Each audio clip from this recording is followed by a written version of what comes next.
रागवायचं नाही. पृथ्वीवर गाफीलपणाने हिंडणाऱ्या परमेश्वराच्या पाठीत सुरा खुपसून त्याचा खून करून पाहणारी माणसं समोर असताना रागवायचं नाही. नाही सरकार, मी रागवणार नाही. आणि तुम्हाला सांगतो, मी रडणारही नाही. डोळ्यात आसवं जमायला लागली तर डोळ्याच्या खाचा करील संभाजी सारख्या, पण तुझ्यासारख्या आळई समोर रडणार नाही. मी चोर आहे, मी चोर आहे. मी आप्पा बेलवलकर, नटसम्राट, ज्यानं स्वतःची मालमत्ता गुलाल फुटक्याप्रमाणे उधळून दिली, तो आप्पा बेलवलकर चोर ठरला आपल्या पोरांच्या घरामध्ये. To be or not to be, that is the question. जगावं की मारावं हा एकच सवाल आहे. या दुनियेच्या उकिरड्यावर खरकाट्या पत्रावळीचा आधार होऊन जगावं बेशरम लाचार आनंदानं की फेकून द्यावं हे देहाचं नक्तर त्यात गुंडाळलेल्या जाणवीच्या यातनेसह मृत्यूच्या काळ्याशा डोहामध्ये, आणि करून टाकावा सर्वांचा शेवट एकाच प्रहारानं, माझा तुझा याचा आणि त्याचाही.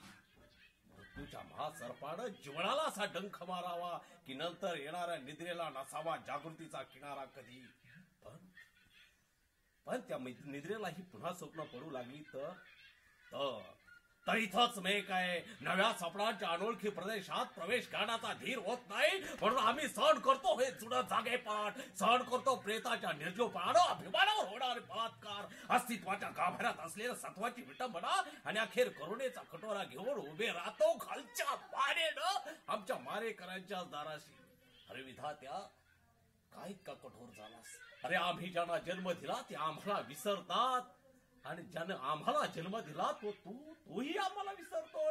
अरे मग विस्कटलेल्या हाडांचे सापळे घेऊन आम्ही कोणाच्या पायावर डोकं आदळायचं? कोणाच्या पायावर? नलीला वाटलं तिचा बाप चोर आहे, तिची आई चोर आहे, आणि मुख्य म्हणजे ती दोघही माथाडी आहेत, धुळी पांगळे आहेत, बेवारशी कुत्र्याप्रमाणे आपल्या आश्रय येऊन राहिलेली आहेत. त्यांच्या तोंडावर एक गलिच्छ आरोपाचं शेण फेकलं तर ते काय वाकडं करणार आहेत आपलं? सरकार या दीड दमडीच्या कटपुतळ्यांना न्यायास नवर नेऊन इन्साफ मागण्याचीच नाही तर निरापराध ठरण्याची देखील माझी इच्छा नाही.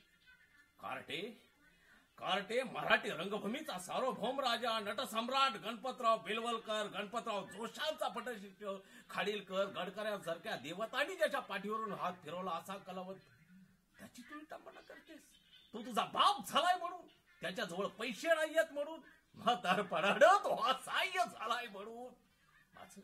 माझं एक वजीर वाणू कोकरू होतं, पण आता कुठं येते? माझा भ्रम होता तो. वजीर वाण्या कोकरासारखी एक मुलगी होती, एक सशासारखा मुलगा होता. खरं म्हणजे माझं ते कोणीच नव्हतं. आम्हा पाठीवर घेणारा हातीला विचारून पहा, ते सुद्धा सांगतील कोणी कोणाचं नाही.